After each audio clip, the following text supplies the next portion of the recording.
ایک مصلی تھا جو ہر وقت موسیٰ علیہ السلام کی نقلیں اتارتا رہتا تھا۔ حضرت موسیٰ علیہ السلام نے ایک دن دعا کی، یا باری تعالیٰ میں تو اس مصلی سے تنگ آ گیا ہوں، کسی کو دکھ دے کر، کسی کو غم دے کر، کسی کو درد دے کر تمہیں کیا لگتا ہے کہ تم ساری زندگی ایسے ہی مسکراتے رہو گے، ایسی ہی خوشی کے ماحول میں رہو گے؟ نہیں نہیں، بس وقت کی الٹنے کی دیر ہے، تمہاری باری بھی دور نہیں ہے، اس لیے کہ اللہ کا ترازو صرف انصاف ہی تولتا ہے۔ قدرت جب تھپڑ مارتی ہے نا تو پھر وہ دل پر نہیں، سیدھا روح پر اثر کرتا ہے۔ نہ سلیمان، نہ میں تیری دعا کے پیچھے کسی کا دل نہیں توڑنا چاہتا، کسی کو مایوس نہیں کرنا چاہتا۔ ہر حال میں اللہ رب العزت کا شکر ادا کیا کریں، اس کی نعمتوں، اس کی برکتوں اور رحمتوں کی شکر گزاری ہم پر فرض بھی ہے اور قرض بھی ہے۔ اس قرض کو ہم نے شکر کے ذریعے چکانا ہے۔ ہم ساری زندگی اس انتظار میں ہوتے ہیں کہ ایک نہ ایک دن ہم اپنی من پسند کی زندگی ضرور جئیں گے، لیکن یہ بھول جاتے ہیں کہ زندگی وہی ہے جو آج ہے، کل تو ایک خواب ہوگا جس کی کوئی تعبیر بھی نہیں ہوگی۔ حضرت شیخ سعدی رحمۃ اللہ تعالی علیہ فرماتے ہیں کہ میں نے سمندر کے کنارے ایک نوجوان کو دیکھا جس کو چیتے نے کاٹ لیا تھا، اس کے ہاتھ بھی کٹ گئے تھے، اس کے پیر بھی کٹ گئے تھے۔ میں نے اس نوجوان کو دیکھا، حیران رہ گیا، ہاتھ بھی کٹ گئے ہیں، پیر بھی کٹ گئے ہیں، لیکن اس کی زبان پر شکر الحمدللہ کے ترانے جاری ہیں۔ میں نے اس نوجوان کو کہا، او نوجوان، تو شکر کس بات کا کر رہا ہے؟ بجائے شکوہ کرنے کے تو اللہ تعالیٰ کی شکر گزاری کر رہا ہے۔ تیرے ہاتھ کٹ گئے، پیر کٹ گئے، بجائے شکوہ کرنے کے، بجائے رونے کے، چیخنے کے، چلانے کے، تو شکر گزاری کر رہا ہے۔ اس نوجوان نے جواب دے کر مجھے لاجواب کر دیا، کہا، شیخ سعدی، چلنے کے لیے اگر پاؤں کٹ گئے ہیں تو کیا ہوا؟ چھونے کے لیے اگر ہاتھ کٹ گئے ہیں تو کیا ہوا؟ شکر الحمدللہ کے ترانے پڑھنے کے لیے زبان تو سلامت ہے، تو جب تک میری زبان سلامت رہے گی میں شکر الحمدللہ کے ترانے پڑھتا رہوں گا، میں شکر الحمدللہ کرتا رہوں گا۔ اللہ اکبر۔ مصیبت میں اگر خوشی محسوس ہونے لگے تو جان لینا تم اللہ کی پناہ میں ہو، اور خوشی میں اگر دل بے چین ہونے لگے، دل بے قرار رہنے لگے تو جان لینا تم اللہ کی پکڑ میں ہو۔ اس قدر پکڑ میں ہو کہ خوشی میں بھی تمہیں سکون نصیب نہیں، خوشی میں بھی تمہیں قرار نصیب نہیں۔ آج کے ہمارے سبق کا جو عنوان ہے وہ ہے، جب گھر کو غربت اپنی دلدل میں پھنسانے لگے تو فوراً یہ 3 عمل ضرور کر لینا۔ غربت سے نکلنے کے لیے، غربت سے جان چھڑانے کے لیے، غربت کے جنازے نکالنے کے لیے، جب تمہارے گھر کو غربت اپنی دلدل میں پھنسانے لگے، جب تم غربت کی چکی میں پسنے لگو تو اس چکی سے نکلنے کے لیے فوراً 3 عمل ضرور کر لینا۔ اب وہ کون سے 3 عمل ہیں؟ وہ 3 عمل بتانے سے پہلے میں بتانا چاہتا ہوں کہ مال کے ہونے کے باوجود بھی انسان کا دل بے چین اور بے قرار کیوں رہتا ہے؟ انسان خوشی میں بھی بے سکونی محسوس کیوں کرتا ہے؟ دیکھو، غربت کا آنا یہ کوئی آزمائش نہیں ہے، غربت تو اللہ تعالیٰ کی پسندیدہ چیز ہے، اس لیے تو جتنے نبی آئے سب نے غربت کا مزہ چکھا ہے، سب نے غربت کی بھوک بھوگی ہے، اور میرے کریم نبی جناب حضرت محمد مصطفیٰ صلی اللہ علیہ وآلہ وسلم، جس کے لیے اللہ تعالیٰ نے کل کائنات بنائی، جس نبی کی آمد کے لیے اللہ تعالیٰ نے دنیا سجائی، اللہ تعالیٰ نے جنت سجائی، اللہ کو اتنا بڑا انتظام کرنا پڑا، اس نبی کو بھی تو میرے رب نے بھوکا رکھا ہے نا۔ کھانے کو کچھ نہیں ہوتا تھا، پینے کو کچھ نہیں ہوتا تھا، 3 دن کی بھوک برداشت کرنے والے میرے نبی جناب حضرت محمد مصطفیٰ صلی اللہ علیہ وسلم کے پاس ایک دن آپ کی پیاری بیٹی سیدہ فاطمہ الزہرا، سبحان اللہ، آپ روتی ہوئی آئی، رو کر عرض گزار ہوئی، یا رسول اللہ، جی میری بیٹی کیا ہوا؟ آخر کس چیز نے میری بیٹی کو اس قدر رلایا، میری بیٹی کو اس قدر تڑپایا؟ سیدہ فاطمہ الزہرا نے عرض کی، ابا حضور، یا رسول اللہ، قربان جائیں آپ کے نام پر 3 دن ہو گئے ہیں، کھانے کو کچھ نہیں ملا، پیٹ روٹی مانگ رہا ہے۔ آپ کی بیٹی 3 دن کی پیاسی ہے اور بھوک نے ستا رکھا ہے۔ آپ کے پاس آنے کا مقصد یہ نہیں تھا کہ آپ کہیں سے روٹی کا بندوبست کر کے دیں، نہیں یا رسول اللہ، آپ کے پاس آنے کا مقصد یہ تھا کہ آپ دعا کریں کہ بھوک مجھے تنگ کرتی ہے، بھوک آپ کی فاطمہ کو ستانے آ جاتی ہے، آپ دعا کریں کہ بھوک مجھے ستانے نہ آیا کرے۔ ہائے، میرے کریم نبی نے دونوں ہاتھ اٹھائے، آسمان کی طرف دیکھا، عرض کی، میرے کریم رب، تیری بھوک میری فاطمہ کو ستانے آ جاتی ہے، اپنی بھوک کو کہہ دو میری فاطمہ کو رلانے نہ آیا کرے۔ تو نبی نے یہ دعا نہیں مانگی کہ مجھے غربت سے نکال دو، مجھے تنگیوں سے نکال دے، نہیں، بس اتنا ہی کہا، مالک اپنی بھوک کو کہہ دو میری فاطمہ کو رلانے مت آیا کرے، میری فاطمہ کو تنگ کرنے مت آیا کرے۔ سنو، بھوک بھی میرے اللہ کا پسندیدہ عمل ہے، بھوکا رہنا، پیاسا رہنا بھی اللہ تعالیٰ کا پسندیدہ عمل ہے۔ وہ کیوں؟ اس سے نفس امارہ مرتا ہے، نفس امارہ اللہ کے آگے جھک جاتا ہے جب انسان بھوک اور پیاس برداشت کرتا ہے۔ اس لیے تو اللہ تعالیٰ نے ہم پر رمضان کے روزے فرض کر دیے۔ ہم تو نفس امارہ کو خدا مان بیٹھے تھے، شہوت کو خدا مان بیٹھے تھے، نفسانی خواہشات کو خدا مان بیٹھے تھے۔ اس لیے تو میرے اللہ نے اپنے محبوب کو فرمایا تھا، میرے محبوب، کچھ لوگ ایسے ہیں جو نادان مجھے ماننے کے بجائے، مجھے خدا ماننے کے بجائے اپنی شہوات کو خدا مان بیٹھے، نفسانی خواہشات کو خدا مان بیٹھے، وہ نفسانی خواہشات کی پوجا کرنے لگے، میری فرما برداری کرنے کے بجائے ان کا نفس جدھر کو کہتا ہے وہ ادھر کو ہی جاتے ہیں۔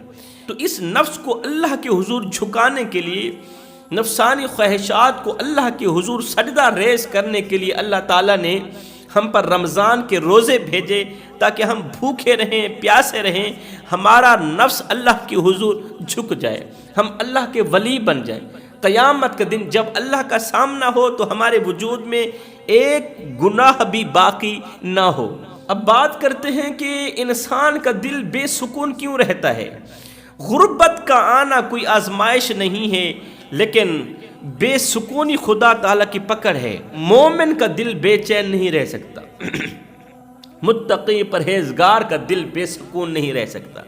مومن ہر وقت سکون میں رہتا ہے، مومن ہر وقت قرار میں رہتا ہے، کیونکہ مومن اپنا وقت مسجد میں گزارتا ہے، مومن نماز پڑھتا ہے، قرآن کی تلاوت کرتا ہے۔ یاسین والقرآن الحکیم پڑھنے والوں کے دل بے قرار نہیں رہتے۔ الرحمن علم القرآن خلق الانسان علمہ البیان کی تلاوت کرنے والوں کے دل بے چین، بے سکون نہیں رہتے۔ اس لیے جو دین سے دوری اختیار کرتے ہیں دل ان کے بے چین رہتے ہیں، یا کسی کو بے سکون کرنے والوں کے دل بے سکون رہتے ہیں، کسی کو بے چین کرنے والوں کے دل بے چین رہتے ہیں، کسی کو دکھ دینے والوں کو دکھ دیے جاتے ہیں، وہ ہر وقت دکھی ہی دکھی رہتے ہیں۔ یاد رہے، کوئی بھی انسان اس وقت تک بے سکون نہیں رہ سکتا جب تک وہ کسی کے سکون کا دشمن نہیں بنتا۔ اس لیے میں کہتا ہوں، کسی کو نفع نہیں دے سکتے تو نہ دینا، کسی کو نقصان بھی نہ دینا، کسی کو ایک پل کی خوشی نہیں دے سکتے تو نہ دینا، خدا را کسی کو ساری زندگی کے لیے دکھوں میں بھی نہ ڈالنا۔ کسی کو دکھ دے کر، کسی کو درد دے کر، کسی کو غم دے کر تجھے کیا لگتا ہے کہ تو ساری زندگی ایسے ہی مسکراتا رہے گا؟ نہ بندے، نہ، بس وقت کے الٹنے کی دیر ہے، تیری باری بھی دور نہیں ہے۔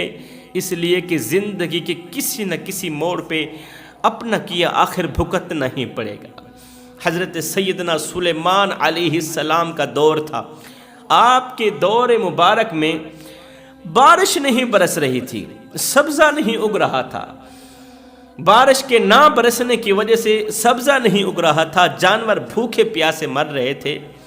لوگ حضرت سلیمان علیہ السلام کی چوکھٹ پر آئے، دست ادب کو جوڑ کر عرض گزار ہوئے، اے اللہ کے نبی، بارش نہیں برس رہی، سبزہ نہیں اگ رہا، جانور بھوکے پیاسے مر رہے ہیں، آپ دعا کریں اللہ تعالیٰ رحمت کی بارش برسائے۔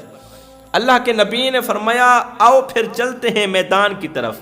میدان میں جا کر گریہ وزاری کرتے ہیں، اللہ کے حضور روتے ہیں، اللہ تعالیٰ رحمت کی بارش ضرور برسائے گا، اللہ تعالیٰ ہماری دعاؤں کو قبول کرے گا۔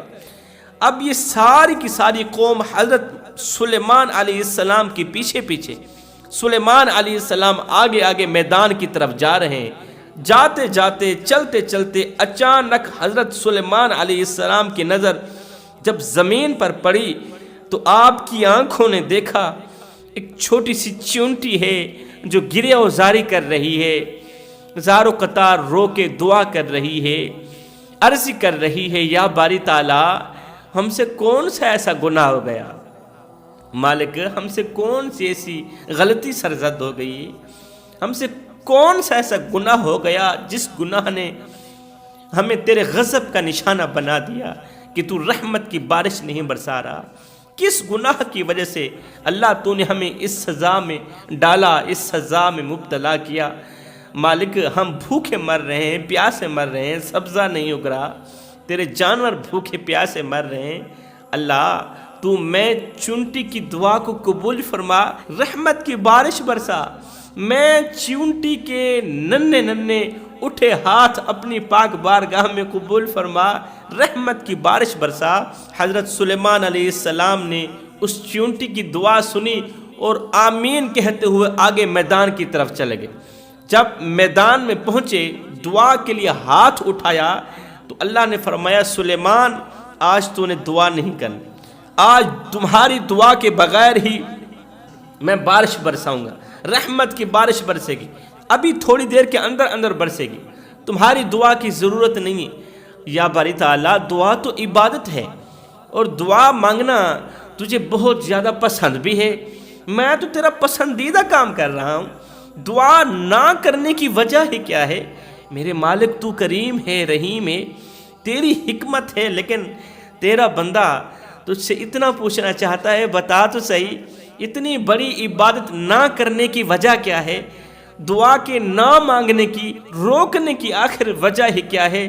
تو میرے اللہ نے فرمایا میرے سلیمان آج اگر میں تیری دعا قبول کرتا ہوں، تیری دعا کے ذریعے بارش برساتا ہوں تو چونٹی کا دل دکھے گا، چونٹی شکوہ کرے گی، میرے مالک میری گریہ وزاری کہاں چلی گئی، میرے مالک میرا رونا کہاں گیا، میرا تڑپنا کہاں گیا؟ تو نے میری دعا تو قبول نہ کی نا، تو نے تو اپنے سلیمان کی دعا قبول کی، میرے مالک میری گریہ وزاری کہاں گئی؟ تو نے میری گریہ وزاری کیوں نہ سنی؟ سلیمان کی تو روزانہ سنتا ہے، آج اگر میں نے دعا کر بھی دیے تو نے میری دعا کو قبول کرنے کے بجائے سلیمان کی دعا کو قبول کیا۔ نہ سلیمان، نہ میں تیری دعا کے پیچھے کسی کا دل نہیں توڑنا چاہتا، کسی کو مایوس نہیں کرنا چاہتا، کسی کی گریہ وزاری ضائع نہیں کرنا چاہتا، کسی کی اٹھے ہاتھ ٹھکرانا نہیں چاہتا۔ سلیمان اپنی قوم کے ساتھ واپس چلے جاؤ، ابھی تھوڑی دیر کے اندر اندر بارش برسنے والی۔ اس کے بعد اللہ کے نبی حضرت سلیمان علیہ السلام نے تمام لوگوں کو مخاطب کرتے ہوئے فرمایا، او میری قوم، جو خدا چیونٹی کا دل توڑنا پسند نہیں کرتا وہ انسان کا دل توڑنا کیسے پسند کرے گا؟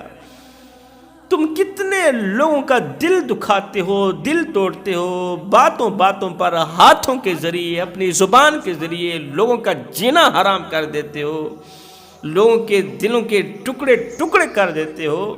وہ جو خدا چیونٹی کا دل دکھانا پسند نہیں کر رہا وہ اپنے حضرت انسان کا دل دکھانا کیسے پسند کرے گا؟ کسی کو دکھ دے کر، کسی کو غم دے کر، کسی کو درد دے کر تمہیں کیا لگتا ہے کہ تم ساری زندگی ایسے ہی مسکراتے رہو گے، ایسی ہی خوشی کے ماحول میں رہو گے؟ نہیں نہیں، بس وقت کے الٹنے کی دیر ہے، تمہاری باری بھی دور نہیں ہے، اس لیے کہ اللہ کا ترازو صرف انصاف ہی تولتا ہے۔ قدرت جب تھپڑ مارتی ہے نا تو پھر وہ دل پر نہیں، سیدھا روح پر اثر کرتا ہے۔ حضرت سلیمان علیہ السلام نے فرمایا پہلی بات تو یہ کہ اللہ تعالیٰ کسی کا دل توڑنا پسند نہیں کرتا، دوسری بات یہ ہے کہ جو خدا چیونٹی کی گریہ وزاری قبول کر سکتا ہے وہ اپنے بندے کی گریہ وزاری کیوں نہیں قبول کر سکتا؟ جو خدا چیونٹی کا رونا قبول کر سکتا ہے، چیونٹی کے رونے کو ضائع نہیں کرتا، وہ اپنے بندے کے آنسوں کو کیسے ضائع کر سکتا؟ وہ اپنے بندے کے آنسوں کو بھی ہرگز ضائع نہیں کرے گا۔ فرمایا اگر تمہارے اندر اس چیونٹی کی طرح گریہ وزاری آ جائے، خشیت الہی آ جائے، آنسو بہانے آ جائیں، دعا مانگنے کا سلیقہ آ جائے، تو پھر تمہیں میرے دروازے پر آنے کی ضرورت ہی نہیں، پھر تمہیں میری چوکھٹ پر آنے کی ضرورت نہیں۔ بس پھر کیا ہوگا؟ تمہیں ہاتھ اٹھانے کی ضرورت ہی نہیں پڑے گی، بس سوچتے جاؤ گے، اللہ پوری کرتا جائے گا۔ اللہ فرماتا ہے میرے بندو تم مجھ سے مانگو میں تمہیں عطا کروں۔ اللہ تو بلا رہا ہے، آ جاؤ مجھ سے مانگو، میں رب تمہاری خالی جھولیاں بھر دوں، بے اولادوں کو نیک نرینہ اولاد عطا کروں، مغفرت کے طلبگاروں کے گناہوں کو بخش دوں، توبہ کرنے والوں کی توبہ قبول کروں، غریبوں کی غربت ختم کروں۔ اللہ تو فرما رہا ہے تم مجھ سے مانگو میں تمہیں عطا کروں۔ اگر پھر بھی ہم اللہ سے نہیں مانگ رہے، پھر یہ تو ہماری اپنی ہی کمزوری ہے نا۔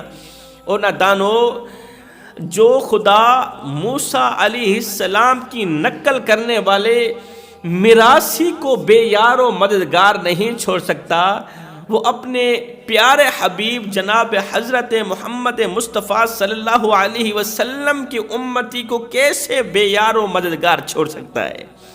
وہ نقل کرنے والا کون تھا؟ حضرت سیدنا موسیٰ علیہ السلام کا دور مبارک تھا۔ آپ کے دور میں ایک مصلی تھا جو ہر وقت موسیٰ علیہ السلام کی نقلیں اتارتا رہتا تھا کہ موسیٰ علیہ السلام اس طرح اٹھتے ہیں، اس طرح بیٹھتے ہیں، اس طرح زلفیں سجاتے ہیں، اس طرح بولتے ہیں، موسیٰ اس طرح اللہ کا پیغام سناتا ہے، موسیٰ اس طرح نماز پڑھتا ہے، اس طرح قیام کرتا ہے، اس طرح رکوع و سجود کرتا ہے، موسیٰ اس طرح عصا مارتا ہے، اس طرح عصا پھینکتا ہے، اس طرح کی نقلیں کرتا تھا۔ یہ نقال فرعون کے دربار پر جاتا، فرعون کے سامنے موسیٰ علیہ السلام کی نقلیں کر کے فرعون کو خوش کرتا تو فرعون اسے انعام و کرام سے نوازتا۔ وقت گزرتا گیا، حضرت موسیٰ علیہ السلام نے ایک دن دعا کی، یا باری تعالیٰ میں تو اس مصلی سے تنگ آ گیا ہوں، میں تو اس نقال سے تنگ آ گیا ہوں، یہ نقلیں مار مار کے مجھے پریشان کرتا ہے، مالک تو اسے فرعون سے بھی پہلے مارنا۔ اللہ کے نبی نے دعا فرمائی، یا باری تعالیٰ یہ جو نقلیں کر کر کے مجھے تنگ کرتا ہے نا، فرعون کے سامنے جا کر میری نقلیں اتارتا ہے، اس مصلی کو فرعون سے بھی پہلے مارنا، اس کی سزا یہ ہے۔ وقت گزرتا گیا، وہ نقلیں کرتا گیا، دن میں کتنی مرتبہ وہ موسیٰ کا نام لیتا، موسیٰ اس طرح چلتا ہے، موسیٰ اس طرح بیٹھتا ہے، موسیٰ اس طرح اللہ کا پیغام سناتا ہے، یہ کرتا ہے وہ کرتا ہے۔ جب حضرت سیدنا موسیٰ علیہ السلام اپنی قوم کے ساتھ پانی سے گزرے تو آپ پانی سے گزر گئے، پیچھے فرعون اور اس کی ساری قوم پانی کے اندر غرق ہو گئی، تو فرعون بھی اس کی ساری قوم بھی پانی کے اندر غرق ہو گئی، ان میں سے ایک بھی نہ بچا۔ حضرت موسیٰ علیہ السلام نے اچانک ایک طرف دیکھا، وہ نقل کرنے والا پانی کے اندر سے باہر آ رہا ہے، اسے کچھ بھی نہیں ہوا، پانی نے اسے کچھ بھی نہیں کہا۔ حضرت موسیٰ علیہ السلام نے پھر سے ہاتھ اٹھایا، یا باری تعالیٰ تو کریم ہے، تو رحیم ہے، میں نے دعا کی تھی کہ اس مصلی کو فرعون سے بھی پہلے مارنا، تو نے تو اس کے مارنے کے بعد بھی نہ مارا اسے، فرعون مر گیا، غرق ہو گیا، فرعون کے مرنے کے بعد بھی یہ مصلی نہ مرا، ابھی تک یہ زندہ ہے۔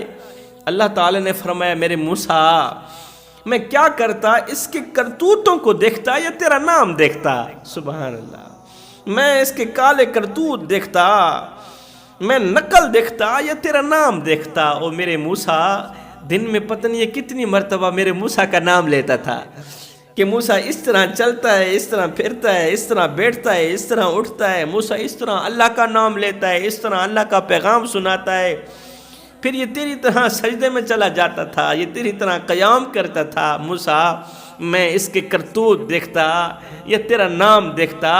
موسیٰ اب وہ نقل کرنے والا تیرے پاس آ رہا ہے ہدایت لینے کے لیے، میرے بندے کو مایوس نہ کرنا۔ جو میری طرف چل کر آتا ہے پھر میں رب ہو کر اس کا استقبال کرتا ہوں۔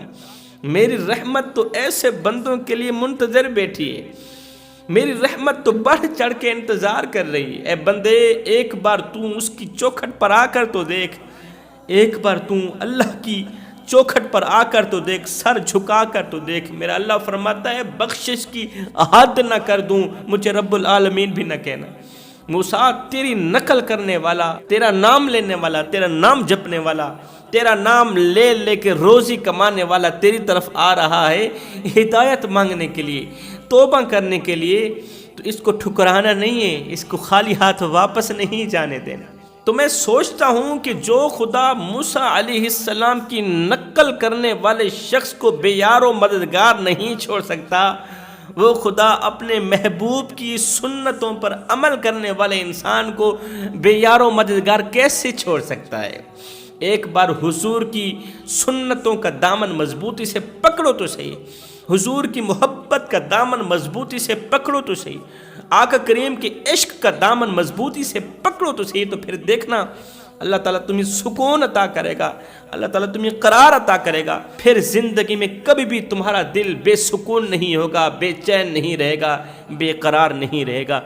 اب بات کرتے ہیں کہ وہ کون سے 3 عمل ہیں کہ جب غربت گھر کو لپیٹنے لگے، گھر غربت کی دلدل میں پھنسنے لگے، تو فوراً یہ 3 عمل ضرور کر لینا، تمہارا گھر غربت کی دلدل سے نکل جائے گا، غربت بھاگتی ہوئی نظر آئے گی اور امیری دوڑتے ہوئے تمہاری طرف آتے ہوئے نظر آئے گی۔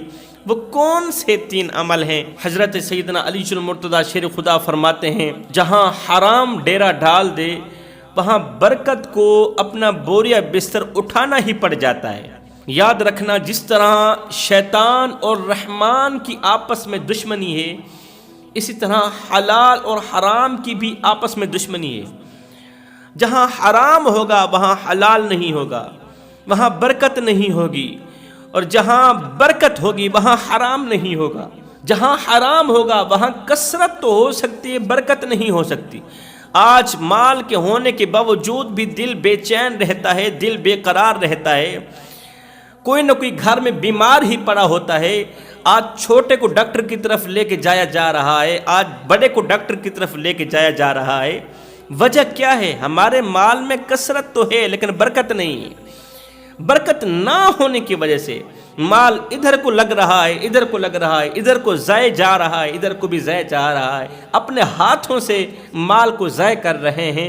وجہ صرف یہی ہے کہ ہمارے مال میں کثرت تو ہے مگر برکت نہیں۔ جو لوگ اپنی اولاد کو حرام کا لقمہ کھلاتے ہیں نا، وہ اپنے ہی ہاتھوں سے اپنی اولاد کی آنکھوں سے حیا کا مادہ چھین رہے ہوتے ہیں، حیا کا مادہ نکال رہے ہوتے ہیں، اپنے ہی ہاتھوں سے اولاد کے دشمن بن بیٹھتے ہیں۔ فرمایا جب رزق میں کمی محسوس ہونے لگے تو غور کرنا کہ تمہارے رزق میں کہیں حرام کا روپیہ تو شامل نہیں ہو گیا۔ فرمایا نمبر 1 حلال کا روپیہ کما کے اپنی اولاد کو کھلانا۔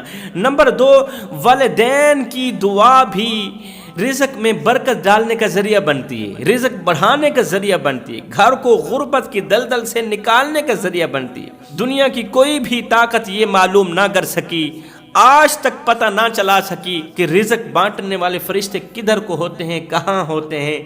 ایک بوڑھے والدین کی دعا ہے، اولاد کے حق میں ایک بوڑھے والدین کی دعا ہے جو اسی راستے پر سفر کرتی ہے جن راستوں کے رزق بانٹنے والے فرشتے مسافر ہوتے ہیں۔ یہ دعا بھی انہی راستوں کی طرف جاتی ہے اور رزق بانٹنے والے فرشتوں کا رخ اسی گھر کی طرف کر دیتی ہے جس گھر کے لوگ والدین کی خدمت کرتے ہیں، والدین سے دعائیں لیتے ہوں۔ تیسری چیز، گناہوں سے بچنا بھی رزق بڑھانے کا ذریعہ بنتا ہے۔ گناہوں سے بچنے والا عمل بھی رزق میں برکت ڈالنے کا ذریعہ بنتا ہے۔ حضرت سیدنا علی المرتضیٰ شیر خدا فرماتے ہیں لذت کے پیچھے آ کر گناہ مت کرو، کیونکہ لذت ختم ہو جائیں گی اور گناہ باقی رہیں گے۔ لذتوں کے پیچھے آ کر گناہ مت کیا کرو، کیونکہ لذتیں ختم ہو جاتی ہیں اور گناہ باقی رہتا ہے۔ جب گناہ کرنے کی طرف مائل ہونے لگو تو 3 باتوں کا خاص خیال رکھا کرو کہ اللہ دیکھ رہا ہے اور دائیں بائیں کے فرشتے لکھ رہے ہیں، اور موت ہر حال میں آنی ہی آنی ہے، موت آنے والی ہے۔ ان 3 چیزوں کا خاص خیال رکھا کرو۔ ہماری زندگی کی 6 گھاٹیاں ہیں، ہماری زندگی کی 6 منزلیں ہیں، ہماری زندگی کے 6 سفر ہیں۔ پہلا سفر مٹی سے خمیر تک کا تھا، ہماری زندگی کا دوسرا سفر باپ کی پیٹھ سے ماں کے شکم میں منتقل ہونے تک کا تھا، ہماری زندگی کا تیسرا سفر ماں کے شکم سے دنیا میں آنے تک کا تھا، چوتھا سفر دنیا سے قبر تک کا ہے، 5واں سفر قبر سے حشر تک کا، اور چھٹا سفر، چھٹی منزل حشر سے خوش قسمت لوگ جنت میں جائیں گے اور بدقسمت لوگ جہنم میں جائیں گے۔ ہم 3 گھاٹیاں عبور کر چکے ہیں، ہم اپنی زندگی کی 3 منزلیں طے کر چکے ہیں۔ اب تک ہمارے عمل کا کوئی عمل دخل نہیں تھا۔ دیکھو، مٹی سے خمیر تک سفر کرنا یہ اللہ تعالیٰ کا کرم تھا، یہ اللہ تعالیٰ کا فضل تھا، ہمارے عمل کا کوئی عمل دخل نہیں تھا۔ باپ کی پیٹھ سے ماں کے شکم میں منتقل ہونا، ماں کی شکم سے دنیا جہان میں آنا، گود میں آنا، پیدا ہونا، یہ اللہ تعالیٰ کا کرم تھا، ہمارے عمل کا کوئی عمل دخل نہیں تھا۔ لیکن اب اللہ تعالیٰ نے آخر میں جو 3 گھاٹیاں رہ گئی ہیں، ان 3 گھاٹیوں میں اللہ تعالیٰ نے ہمارے عمل کو ہی ذریعہ قرار دے دیا۔ فرمایا اب آخرت اسی کی سنورے گی جو نماز پڑھے گا، جو اچھے عمل کرے گا۔ فرمایا موت کے وقت خاتمہ ایمان اسی کا ہوگا جو دنیا میں میری عبادت کرے گا۔ قبر جنت کے باغوں میں سے باغ اسی کی بنے گی جو دنیا میں میرا بن کے رہے گا۔ فرمایا حشر کے دن عرش کا ٹھنڈا سایہ نصیب اسی کو ہوگا جو دنیا میں میرا بن کے رہے گا، جو دنیا میں اچھے اعمال کرے گا، نیک اعمال کرے گا۔ فرمایا کل قیامت کے دن جنت میں وہی جائے گا جو دنیا میں نیک اعمال کرے گا، جو دنیا میں اچھے اعمال کرے گا۔ تو جوانو، یہ زندگی کے لمحے تمہارے اور میرے لیے غنیمت ہے۔ ان لمحات میں کچھ نہ کچھ کر لو، کچھ نہ کچھ اکٹھا کر لو، نماز پڑھ لو، قرآن پڑھ لو، رمضان کے روزے رکھ لو۔ معلوم نہیں پھر فرصت ملے نہ ملے، معلوم نہیں پھر یہ زندگی کے میلے ملے نہ ملے، یہ زندگی کے لمحات ملے نہ ملے۔ ایک فقیر تھا، اللہ والا تھا، قبرستان سے گزرا تو رک کر اس نے فاتحہ پڑھی۔ فاتحہ پڑھنے کے بعد اس نے بلند آواز سے کہا، بلند آواز میں کہا، اور قبرستان والوں کتنے خوش نصیب ہو تم کہ بڑے مزے کی نیند سو رہے۔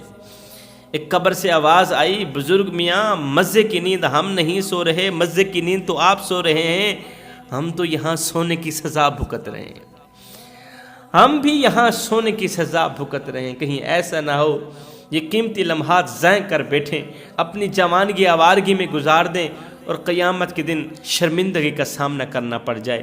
تو انہی لمحات میں کچھ نہ کچھ کر لو، خدا کی یاد اور محبت کے دیے اپنے دل میں جلا لو۔